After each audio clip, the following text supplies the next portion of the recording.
Dilihat di samping kanan kiri kalian, siapa yang hari ini tidak masuk? Coba ada yang masuk nggak? Siapa? Ilham. Siapa lagi? Bapak. Alif. Kemana? Ada yang tahu nggak? Siapa sakit?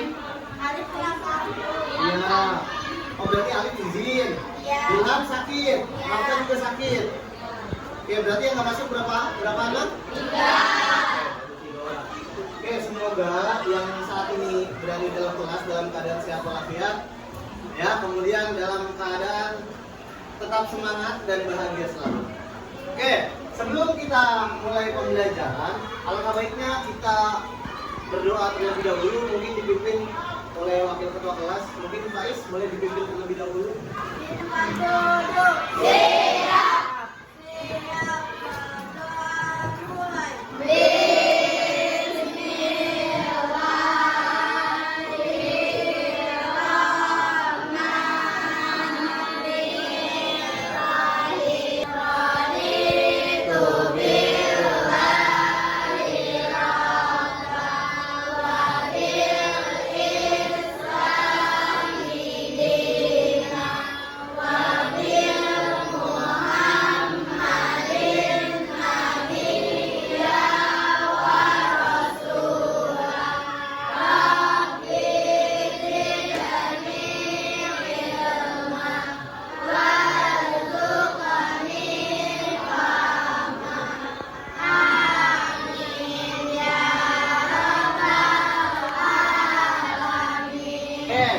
Kelas 6.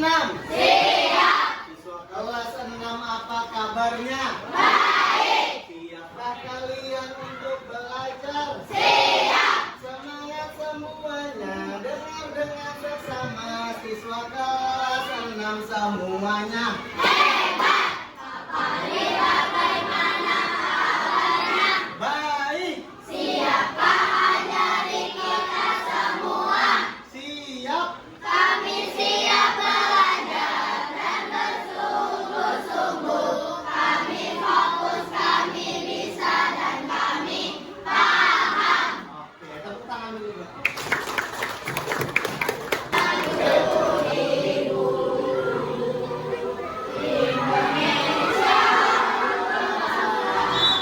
Kita bertemu kembali pada pembelajaran coding dan kecerdasan artifisial.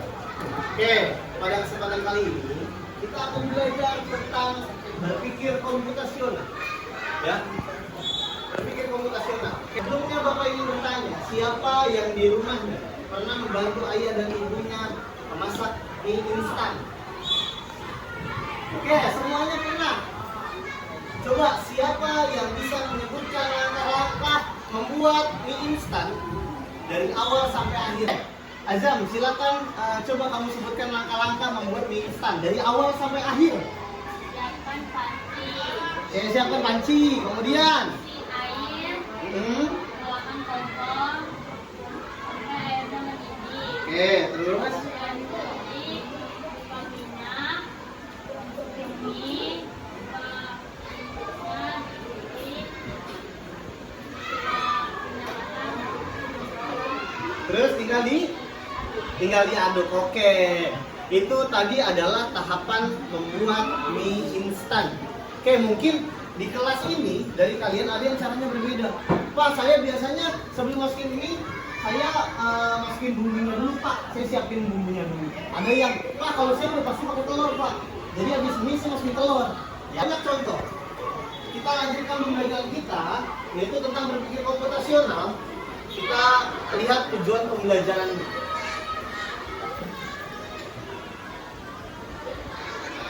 Oke, ada yang mau membacakan tujuan pembelajaran? Jadi tujuan pembelajaran kita tadi ada 3 ya. Yang pertama adalah menjelaskan pengertian berpikir komputasional dengan benar. Kemudian yang kedua menyebutkan contoh kegiatan sehari-hari yang membutuhkan berpikir komputasional. Yang ketiga, menyusun langkah-langkah sederhana secara logis dan terstruktur untuk menyelesaikan masalah. Oke, kita lanjut kepada penjelasan apa itu berpikir komputasional.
Coba Siva, boleh.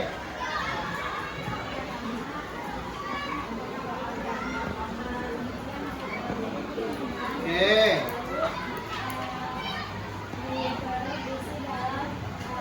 Alpukatnya.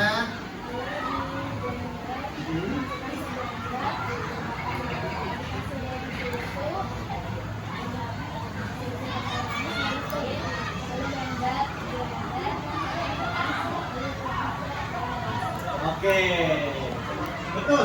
Itu tadi adalah cara untuk menentukan juz Alpukat. Ya. Kemudian untuk persoalan yang kedua,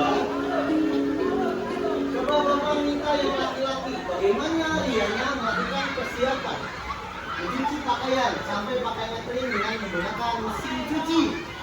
Biaska, coba silakan jawab. Ya, siapa pakai motor? Ya.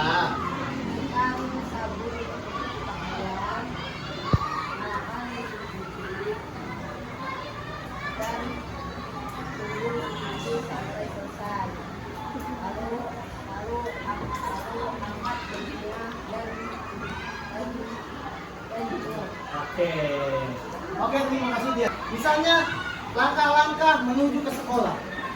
Oke, pertama, yang paling pertama adalah bangun tidur. Ya, kemudian mandi. Ya, setelah mandi maka kita sholat subuh. Setelah sholat subuh, lalu kita memakai seragam untuk ke sekolah. Setelah itu kita sarapan. Setelah sarapan kita menggunakan sepatu. Ya, ketika sudah memakai sepatu kita saling kepada orang tua, maka kita berangkat ke sekolah. Itu adalah tahapan-tahapan. Sama seperti misalnya ketika ada pesta ulang tahun, ya, apa hal pertama yang perlu kalian selesaikan? Apakah membuat undangan terlebih dahulu? Apakah masak dulu? Apakah membuat dekornya dulu? Apa Jericho? Dekorasi dulu. Oke, kalau Jericho dekorasi dulu. Ada yang mau menjawab? Undangan dulu. Kata Siva undangan dulu. Kemudian bikin kuenya dulu. Oke, mungkin ada yang bikin kue, ada yang beli kue, ya. Nah, oke, untuk lebih jelasnya, Bapak akan menjelaskan tentang materi ini melalui PPT.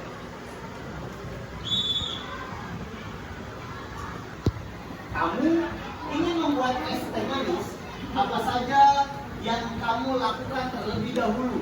Di sini ada 3 gambar. Apa masalahnya? Bagaimana langkah-langkah menyelesaikannya? Yang pertama, gambar pertama, itu terlihat ada robot yang sedang kebingungan di dalam gudang yang sangat berantakan. Bagaimana cara dia merapikan tempat tersebut?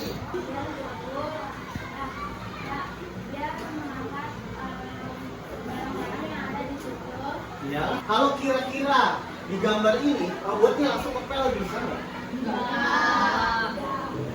Nggak bisa. Kenapa? Karena masih berantakan.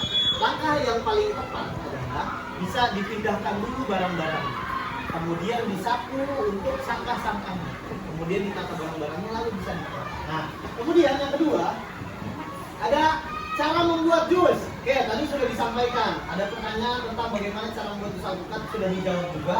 Nah, kemudian yang ketiga adalah bagaimana cara menyeberang di jalan. Coba, Bintang, boleh silakan dijawab. Gimana cara kamu menyeberang di jalan raya? Oke, pertama melihat kanan dan kiri. Apalagi? Oke, menunggu mobil berhenti atau melihat kendaraan ketika sepi. Kalau ada tombol buat lampu merahnya, kamu kan pencet, ya. Tunggu dia memberikan lampu merah untuk pengendara. Baru kemudian, oke, kalau sudah aman, baru kita menyeberangi jalan. Nah, itu adalah langkah-langkah atau tahapan-tahapan yang bisa dilakukan dalam kita menyelesaikan pekerjaan kita dalam sehari-hari. Berpikir komputasional bukan berarti berpikir secara komputer atau robot, ya. Jadi bukan, oh kita harus berpikir secara robot, bukan. Ya, melainkan berpikir secara cerdas, teratur dan logis. Misalnya saat membuat teh manis, ada urutan langkah yang perlu kita lakukan, dan perlu kita ikuti. Mulai dari menyiapkan panas, gula, teh, kemudian atau berpikir komputasional yaitu memecahkan masalah dengan langkah-langkah yang terstruktur. Jadi berpikir komputasional adalah melakukan sesuatu dengan langkah-langkah yang terstruktur, tidak mungkin dengan langkah-langkah yang acak-acakan. Memahami masalah, nah cari dulu penyebab utama masalah dengan bertanya apa yang terjadi, apa yang membuat hal tersebut menjadi masalah. Nah kemudian yang kedua adalah membagi masalah atau disebutnya apa?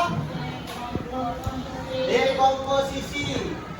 Dekomposisi itu adalah membagi masalah menjadi bagian-bagian yang kecil, ya, yang menyusunnya agar lebih mudah ditangani satu persatu. Apa contohnya ketika kalian piket, ya, mungkin ketika piket satu orang melakukan semua pekerjaan. Misalnya dia menyapu, dia membersihkan papan tulis, membersihkan jendela, dia ngepel juga. Tidak. Tetap piket itu dibagi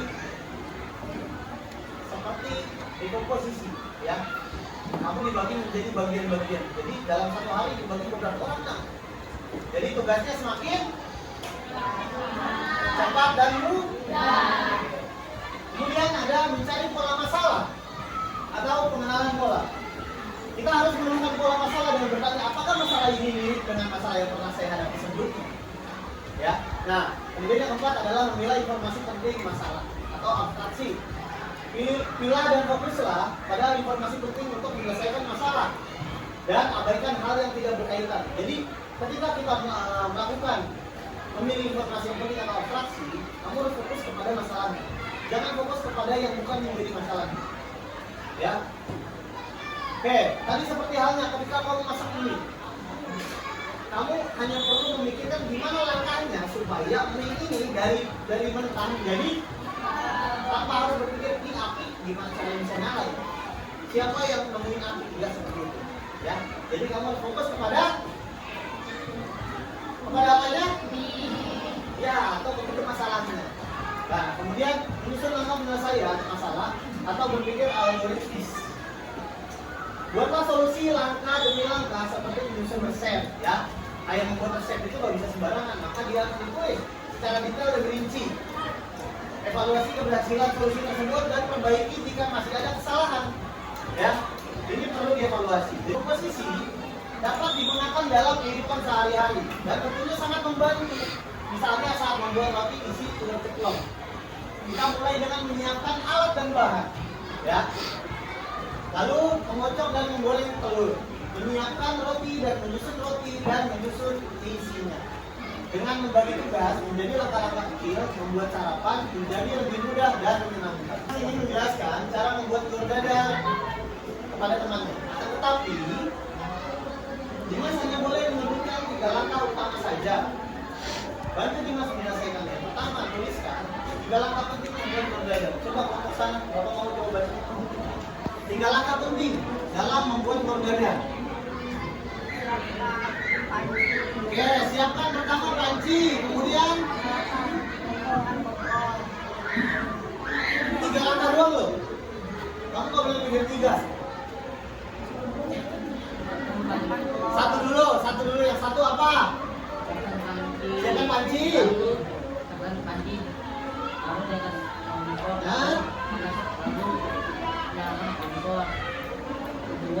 Kedua.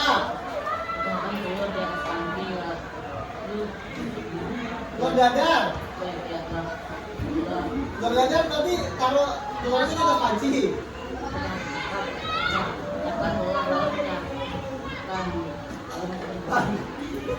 Nah, siapa alat dan bahan?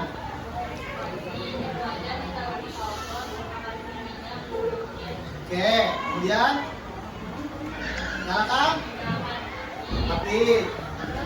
Yang kedua, di mana? Ya, kemudian ya.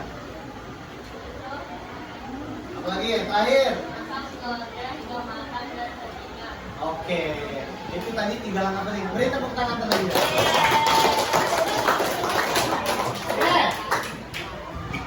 Mengapa kamu memilih langkah tersebut? Apakah langkah tersebut yang paling cepat? Karena paling cepat.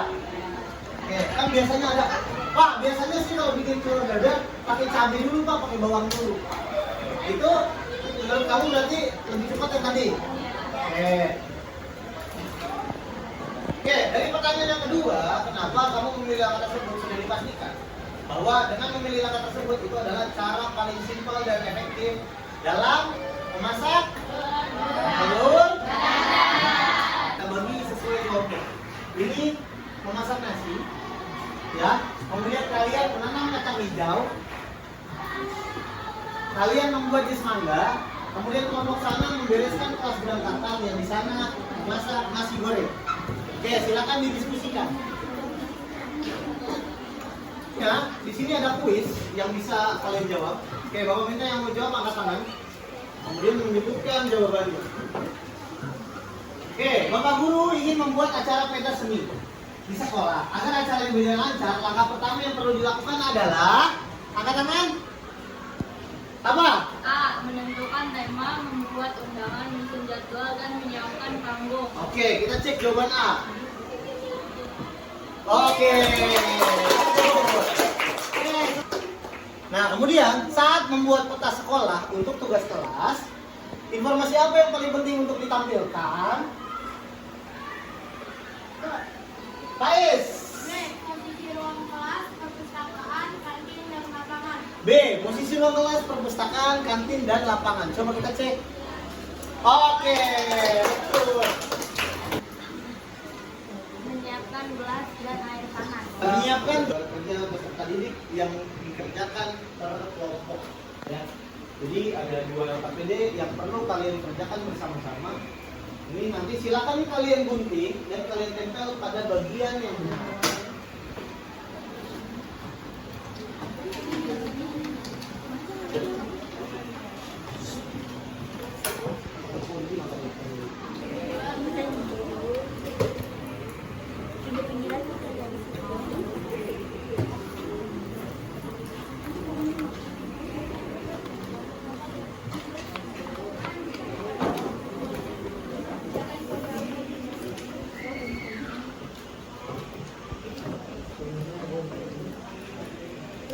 Ya.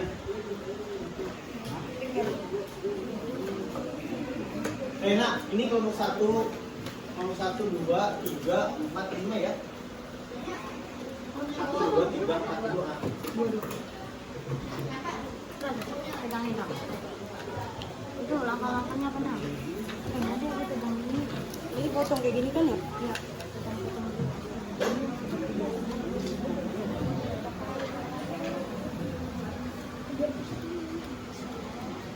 Oke, di situ diminta untuk kalian potong langkah mencuci tangan dan gosok gigi ya.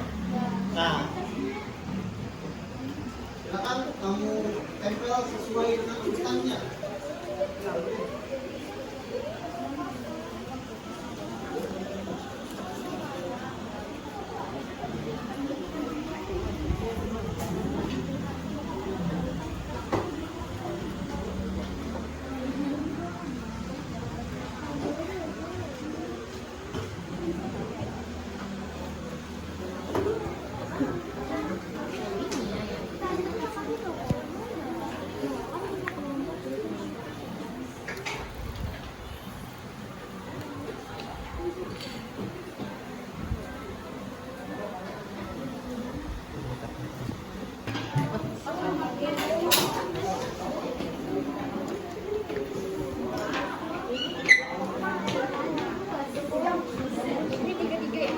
Oke, mana dulu yang mau kamu jagain langkah-langkahnya? Sikat gigi dulu, cuci tangan dulu. Tangan. Cuci tangan dulu, oke silakan. Langkah-langkahnya silakan dibacakan.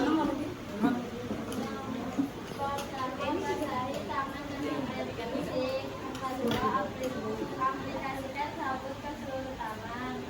Yang ketiga, usap kedua telapak tangan dengan berat.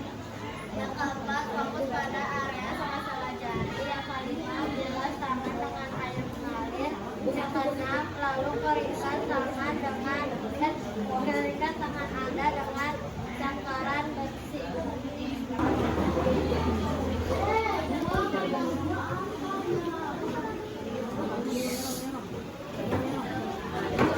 Silakan dibacakan dari langkah mencuci tangan. 1.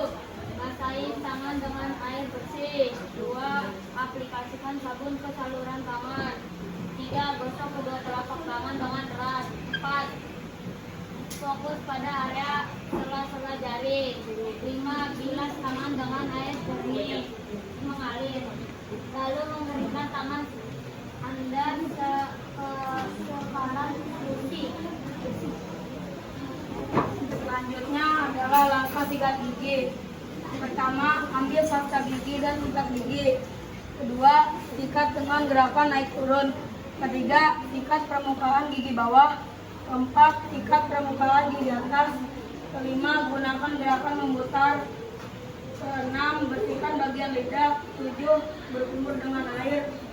Yang terakhir, 8, mati senyum gigi yang bersih. Tadi kita sudah belajar tentang berpikir komputasional. Kita sudah melihat video pembelajaran. Kita sudah melihat juga pembahasannya pada PPT. Dan kalian sudah berdiskusi secara kelompok juga dan mengerjakan dengan KPD juga. Tahu apa manfaat dari berpikir secara teratur? Ada rencana yang kita buat tidak berantakan. Bagus, agar rencana kita tidak berantakan. Ada lagi yang menjawab? Apa manfaat dari kita berpikir teratur? Yes, Kak?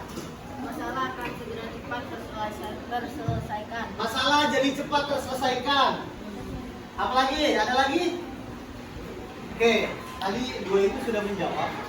Kemudian, Bapak ingin bertanya, kenapa komputer memerlukan instruksi atau suruhan yang jelas?